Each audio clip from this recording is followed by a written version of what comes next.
There has been a lot of talk about Etsy store shutdowns lately, so in today's video, we're going to uncover what you can do to avoid getting your shop shut down, and stay to the end because we're going to also be covering what to do if your store is actually shut down, even if you did follow all of the Etsy terms of service. But many people, unfortunately, did have their store shut down, but were caught actually breaking a lot of Etsy's rules and getting upset they were shut down. So we're gonna cover some of those rules that you might not have thought were so obvious so that you don't get flagged and get permanently suspended. In a recent Starlo video, they uncovered about 60% of the people who were complaining that their store was shut down did actually have quite a few infractions in their store and were legally shut down, but a good 40% to 50% were incorrectly flagged. The first thing that you need to look out for is ordering from the same IP address.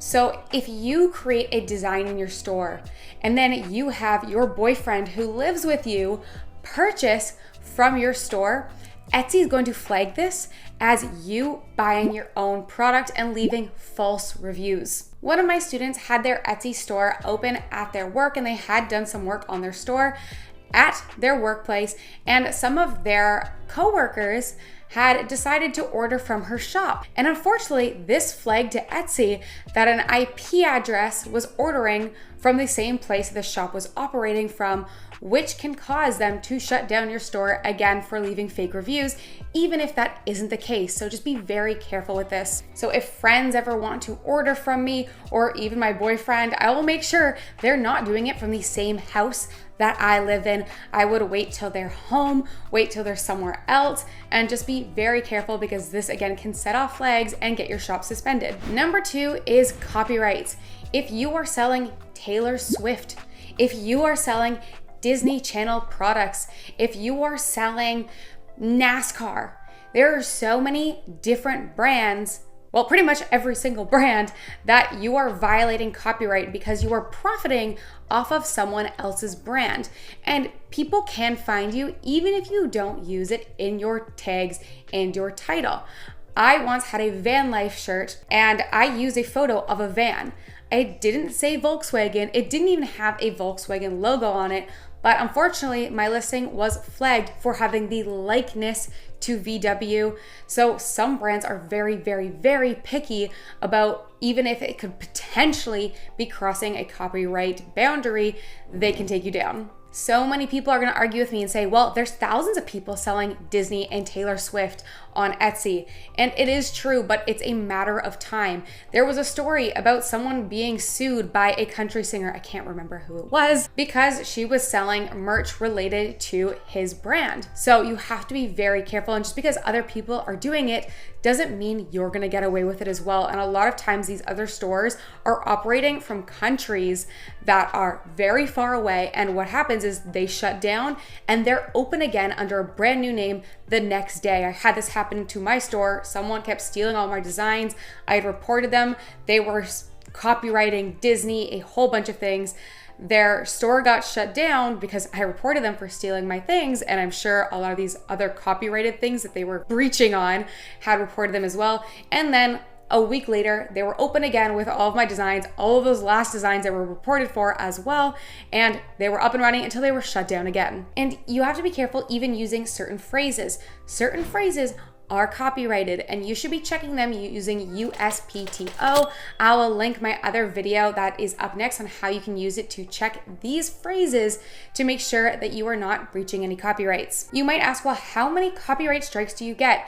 And unfortunately, nobody knows. I think if you're a brand new store, 1 can take you down. 2 might be the case. I've been open for a few years, and I have had probably 3 different copyrights on things like that Volkswagen one where I didn't even use Volkswagen in my tags, that I didn't even know I was breaching a trademark or a copyright because I did not check them on USPTO. I've learned my lesson now, and now I'm very, very careful when I'm creating or using any text that I'm double checking that I'm not breaching any laws. The next one is using pre-made designs. So this is something that Etsy was more lax on, but in the upcoming year in 2024, they have made it very clear that they do not want the same design plastered all over Etsy. So those Creative Fabrica designs that you were just grabbing and not adding anything to them, those could be taken down. Places like Vexels, unfortunately, that sell the whole design, if you are not changing it to make it your own and you're matching a bunch of people selling the exact same design, you can be taken down because you're not being original. Etsy states that if you're doing print on demand, it needs to be made by you or at least designed by you. And if you're doing print on demand and using designs, unfortunately going into 2024, they are cracking down on this. So if you are getting help from Creative Fabrica, if you are buying assets somewhere else, make sure you're using them as an asset and not your full design. You can use them in an original design, but you need to change it up to be original. The next one is unfortunately where I think most people are getting shut down, and I see it everywhere on Etsy right now, is using AI mockups. A few months ago, there was a whole debacle on whether you could use mockups on Etsy, and Etsy did respond saying you're allowed to use mockups if they are a photo of the exact product you are selling. When you are using AI, that is not a photo of the product you're selling. They're not putting a Bella canvas shirt. It's just a random t-shirt. It's not a Gildan sweatshirt. A lot of the times they do not exactly match the product you're selling. So if you are selling AI designs or you're selling it on an AI mockup, it's not accurately representing the product that you're selling. If you are selling Bella canvas shirts, for example, I would be making sure when you're actually buying a mock-up, it's a Bella canvas shirt. Unfortunately, there are so many new mock-up stores because this was allowed a few months ago, but it's not anymore. So now there are so many mock-up stores using AI to make all of their mock-ups, and they're very hard to flag.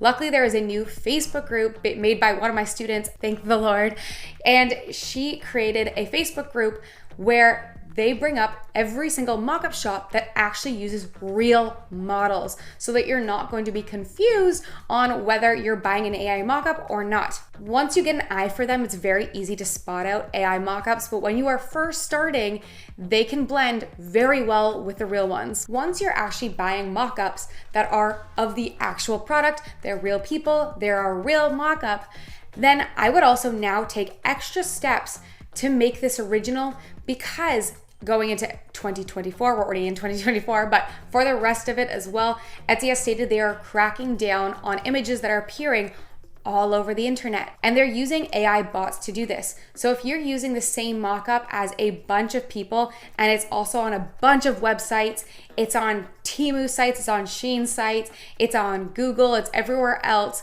then these AI bots could incorrectly flag your listing as being a copy of one of those. So I would take extra steps on top of this just to make sure that the AI bot isn't flagging these. And to do that, I'd be adding something extra to the design. You could put your logo in the corner. You could put your watermark across. Something just to create a difference between the photo that everybody else is using and yours. Because it's not a real person looking at this. It's an AI bot trying to sense if this photo is somewhere else, and if maybe you don't have enough graphic on your design, or it's really small, then this could be incorrectly flagged. So I'm just going to be adding a few extra things. For me, I add a text in the corner of my design that says the color of the photo, but I think moving forward, I'm also going to be adding my logo to the corner of the design and perhaps a watermark. I haven't decided on that one yet. And the last one should be obvious, but unfortunately it happens everywhere, and that is stealing designs. Every single time I've done a design tutorial for you guys, not saying all of you guys do, but there are a handful of people that the next day, that design that I created is all over Etsy by multiple different people, because I explained that it's a design that I researched before, and then other people decide instead of creating their own version, will just copy. Etsy not only now extra has their bot on sites of people who are just copying the same designs from other bestsellers, because Etsy doesn't want their main page to be full of the exact same design. But on top of that, you're also going to be getting reported. I report everybody now. I used to be very kind, and I used to message people and ask them to take down their listing. And sometimes I still will if I take a look at their shop and I don't think they're usually copying people. But like I mentioned, that store before and other stores I've seen just copy designs. They do nothing but steal designs. They add nothing to it. They don't even change the font, which is crazy to me. You could just change the font and be a little bit different, and maybe I would still send you a message. But now I go in and I just report the people who have stolen my designs. So if you really want to keep your store and keep it for a long time, don't steal designs.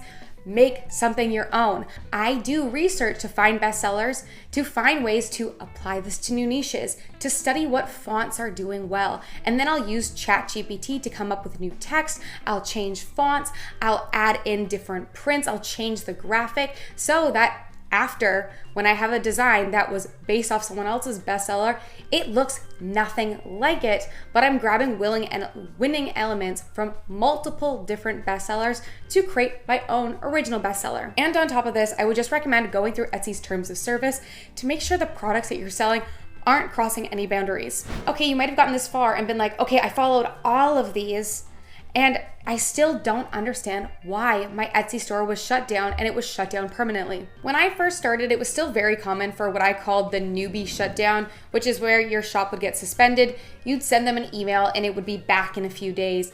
But now I'd say a majority of people are telling me that when they do this, they get an email back saying your shop is permanently suspended. But do not give up hope.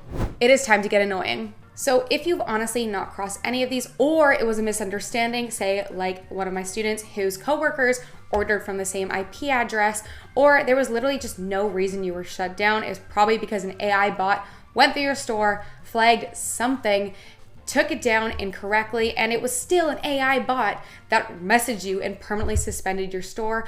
Unfortunately, I find lately there's just less humans to answer and to actually look at your store. So our goal here is to get a human Etsy person to look at your store. So first, you're going to submit an appeal to Etsy, and you're going to explain that you have read through Etsy's terms of service. You have not crossed any boundaries. If you did, you're gonna go change whatever boundary you crossed in your store, and then you can actually message Etsy saying you fixed everything in your store, or you can explain the misunderstanding there was, but pretty much letting them know that you are now and always have been following Etsy's terms of service and you were incorrectly shut down. If you don't hear back from the appeal, you're going to go to Twitter and you are going to tag them and you are going to respond to their tweets on Twitter as well. Once that doesn't work, you are also going to go to LinkedIn and you are going to comment on their posts, and you are going to make sure that you are seen by a real human that works at Etsy. And thank you so much to my student Tina, who is the one who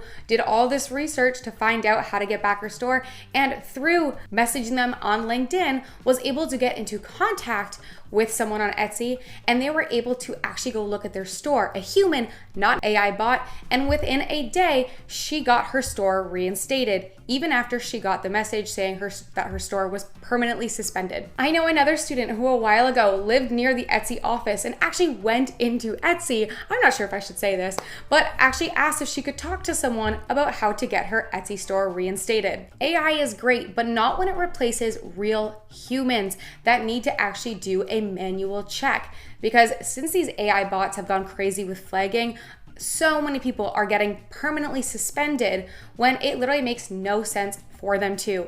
So now it's time to get a little bit annoying, and that's what I mean. You actually have to keep reaching out to them on different forums and different ways to get their attention so that you can actually talk to somebody human. And perhaps they'll get annoyed enough that maybe they're going to hire an actual team to take care of this instead of bots. But again, please be honest with yourself. From a list of suspended stores, again, Starla Moore's team had done some research, and 60% of them were actually crossing boundaries and were violating Etsy's terms of service.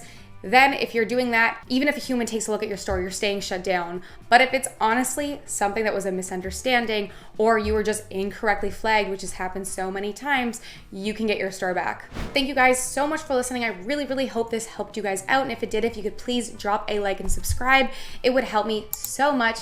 Thank you guys, and I'll see you next week.